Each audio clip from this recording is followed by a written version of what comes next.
ನಮಸ್ಕಾರ, ಪ್ರಜಾರಾಜ್ಯ ಕನ್ನಡ ನ್ಯೂಸ್ಗೆ ಸ್ವಾಗತ. ನಾನು ರಾಮಗೌಡ ಪಾಟೀಲ್. ಮಹಾರಾಷ್ಟ್ರ ಸಂಸದ ಧೈರ್ಯಶೀಲ್ ಮಾನೆ ಹಕ್ಕುಚ್ಯುತಿಗೆ ಶೆಟ್ಟರ್ ಕೌಂಟರ್. ಬೆಳಗಾವಿಯ ವಾಸ್ತುಸ್ಥಿತಿಯ ಕುರಿತು ಲೋಕಸಭೆಯ ಸ್ಪೀಕರ್ ಅವರಿಗೆ ಇವತ್ತೇ ಪತ್ರ ಬರೆದು ಮಹಾರಾಷ್ಟ್ರದ ಸಂಸದ ಧೈರ್ಯಶೀಲ್ ಮಾನೆ ಅವರ ನಡೆ ತಪ್ಪು ಎಂದು ತಿಳಿಸುತ್ತೇನೆ ಎಂದು ಬೆಳಗಾವಿಯ ಸಂಸದ ಜಗದೀಶ್ ಶೆಟ್ಟರ್ ಕನ್ನಡ ಪರ ಸಂಘಟನೆಗಳಿಗೆ ಭರವಸೆ.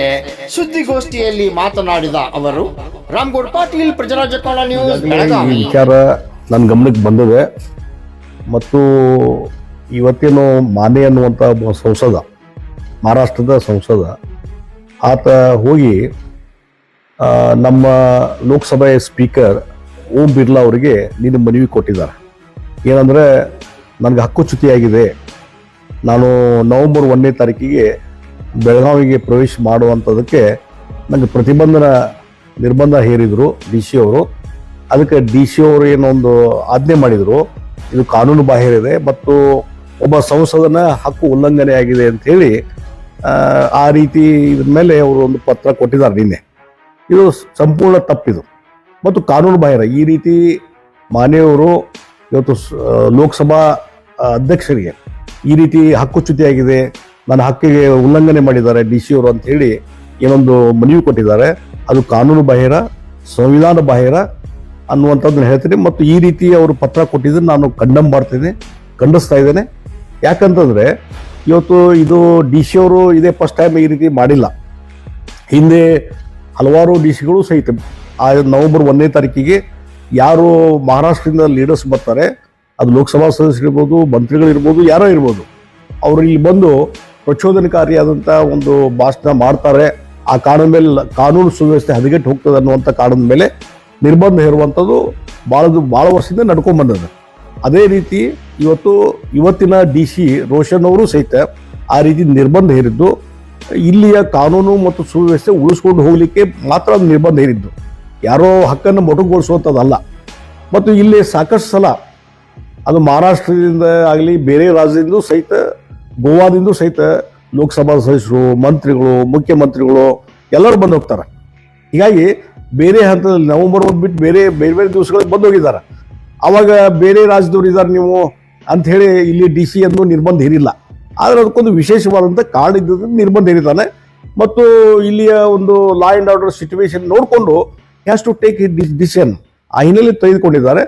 ಇದು ಕಾನೂನು ರೀತಿ ಯೋಗ್ಯವಾದಂಥ ನಿರ್ಧಾರ. ಅದನ್ನು ಇವತ್ತು ನಾನು ಉಲ್ಲಂಘನೆ ಆಗಿದೆ ಅಂತ ಹೇಳಿ ಸ್ಪೀಕರ್ ಅವರಲ್ಲಿ ಹೋಗಿ ಇದು ತಪ್ಪು ಮಾಹಿತಿ ಕೊಡುವಂಥ ಕೆಲಸ ಮಾನೆ ಅನ್ನುವಂಥ ಸಂಸದರಿಂದ ಆಗಿದೆ. ಇದು ಸರಿಯಲ್ಲ, ಇದನ್ನು ಖಂಡಿಸ್ತಾ ಇದ್ದೇನೆ. ಈ ರೀತಿಯಾದಂಥ ನಡವಳಿಕೆಯನ್ನು ಬಿಟ್ಟು ಹೋಗಬೇಕು. ಈಗಾಗಲೇ ಮಹಾಜನ ವರದಿ ಬಂದುಬಿಟ್ಟದ. ಎರಡೂ ರಾಜ್ಯಗಳ ಒಪ್ಪಿಗೆ ಮೇಲೆ ಮಹಾಜನ ಆಯೋಗವನ್ನು ನೇಮಕ ಮಾಡಿದ ಮೇಲೆ ಅದು ಫೈನಲ್ ಆಗಿದೆ. ಈಗ ಫೈನಲ್ ಆಗಿದ್ಮೇಲೆ ಮತ್ತೆ ಪದೇ ಈ ಗಡಿತಂಟೆಯನ್ನು ಪ್ರಚೋದನೆ ಮಾಡಿ ಎಬ್ಬಿಸುವಂಥದ್ದು ಅವಶ್ಯಕತೆ ಇಲ್ಲ. ಅದಕ್ಕಾಗಿ ಈ ರೀತಿಯಾದ ಚಟುವಟಿಕೆಗೆ ನಿರ್ಬಂಧ ಆಗಲೇಬೇಕು. ಅದಕ್ಕಾಗಿ ನಾನು ಇವತ್ತೇ ತಕ್ಷಣವೇ ಮಾನ್ಯ ಸ್ಪೀಕರ್ ಬಿರ್ಲಾ ಅವರಿಗೆ ನಾನು ಒಂದು ಪತ್ರ ಬರೀತೀನಿ. ಇಲ್ಲಿಯ ವಿಚಾರಗಳನ್ನು ಅವ್ರ ಗಮನಕ್ಕೆ ತೊಗೊಂಬರ್ತೀನಿ. ಮತ್ತು ಮಾನೆಯವರು ಏನು ವಿಚಾರಗಳನ್ನು ಹೇಳಿದ್ದಾರೆ ಅದು ಕಾನೂನು ರೀತಿ ಅಲ್ಲ, ಅದು ಸರಿಯಲ್ಲ. ಮತ್ತು ಜಿಲ್ಲಾಧಿಕಾರಿಗಳು ಯಾವುದೇ ತಪ್ಪು ಮಾಡಿಲ್ಲ, ಅವರು ಕಾನೂನು ರೀತಿ ಕ್ರಮ ಕೈಗೊಂಡಿದ್ದಾರೆ ಅನ್ನುವಂಥದ್ದನ್ನ ಅಲ್ಲಿ ಬಿರ್ಲಾ ಅವರ ಗಮನಕ್ಕೂ ತೊಗೊಂಬರ್ತೀನಿ. ಇವತ್ತೇ ತಕ್ಷಣವೇ ನಾನು ಅವರಿಗೆ ಇಮೇಲ್ ಮುಖಾಂತರ ಲೆಟರ್ನು ಕಳಿಸುವಂಥ ಕೆಲಸ ಮಾಡ್ತೀನಿ. ಮುಂದೆ ಹಂಗೇನಾದರೂ ಪಾರ್ಲಿಮೆಂಟಲ್ಲಿ ಇವೆಲ್ಲ ವಿಷಯ ಪ್ರಸ್ತಾಪ ಆದರೆ ಅಲ್ಲಿಯೂ ಸಹಿತ ಇದ್ರ ಬಗ್ಗೆ ನಾನು ಧ್ವನಿಯನ್ನು ಎತ್ತುವಂಥ ಕೆಲಸ ನಾನು ಮಾಡ್ತೀನಿ. ನಾಡಿನ ನೆಲ ಜಲ ಭಾಷೆ ಪ್ರಶ್ನೆ ಬಂದಾಗ ನಮ್ಮ ನಾಡಿನ ಎಲ್ಲ ಸಂಸದರು ಒಟ್ಟಾಗಿ ಧ್ವನಿ ಎತ್ತಬೇಕನ್ನುವಂಥದ್ದು ಎಲ್ಲ ಕನ್ನಡಿಗರ ನಿಜವಾಗಿ ಅದು ಮಾಡಲೇಬೇಕು. ಕನ್ನಡದ ನಾಡಿನ ವಿಚಾರ, ನೆಲದ ವಿಚಾರ ಮತ್ತು ನದಿ ವಿಚಾರ ಬಂದಾಗ ನಾವೆಲ್ಲರೂ ಒಗ್ಗಟ್ಟಾಗಿ ಅದನ್ನು ಎದುರಿಸುವಂಥದ್ದು. ಆ ಹಿನ್ನೆಲೆಯಲ್ಲಿ ಇವತ್ತೇನು ಈ ಭಾಗದ ಬೆಳಗಾವಿ ಲೋಕಸಭಾ ಸದಸ್ಯನಾಗಿ ಏನೊಂದು ಧ್ವನಿಯನ್ನು ಎತ್ತಬೇಕು ಮತ್ತು ಇಲ್ಲಿ ಡಿ ಸಿ ಮಾಡಿದಂಥ ಆಜ್ಞೆ ಅದು ಸರಿಯಾದಂಥದ್ದು ಮತ್ತು ಇಲ್ಲಿ ಕನ್ನಡಿಗರ ಹಿತರಕ್ಷಣೆ ಮಾಡುವಂಥದ್ದು, ಅದಕ್ಕೆ ನಾವು ಬದ್ಧರಾಗಿ ಕೆಲಸ ಮಾಡ್ತೀವಿ. ಮತ್ತು ಎಲ್ಲ ಲೋಕಸಭಾ ಸದಸ್ಯರನ್ನು ಕಾಂಟ್ಯಾಕ್ಟ್ ಮಾಡಿ ಅವರು ಸಹಿತ ಈ ವಿಚಾರವಾಗಿ ಅವ್ರ ಬೆಂಬಲ ಮತ್ತು ಅವ್ರದ್ದು ಸಪೋರ್ಟ್ ತೆಗೆದುಕೊಳ್ಳುವಂಥದ್ದು ಮತ್ತು ಎಲ್ಲರೂ ಒಗ್ಗೂಡಿಸಿಕೊಂಡು ಪಾರ್ಲಿಮೆಂಟಲ್ಲಿ ಕನ್ನಡದ ನೆಲ ಜಲದ ಬಗ್ಗೆ ಹೋರಾಟ ಮಾಡಲಿಕ್ಕೆ ನಾ ಯಾವಾಗಲೂ ತಯಾರಿದ್ದೇನೆ.